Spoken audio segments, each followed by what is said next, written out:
వస్తానన్నావు, వెళ్ళొస్తానన్నావు, జంటై ఒకరి పంటై వెళ్ళావు.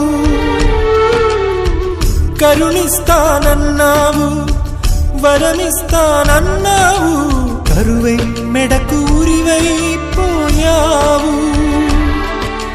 దేవతలోనూ ద్రోహం ఉందని తేలిపావు, దీపం కూడా దహిస్తుందని తేల్చావు.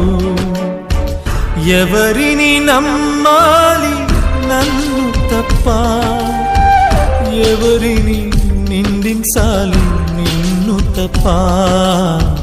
నువ్వంటే ప్రాణమని, నీతోనే లోకమని, నీ తోడే లేకుంటే బ్రతికేది ఎందుకని. ఎవరికి చెప్పుకోను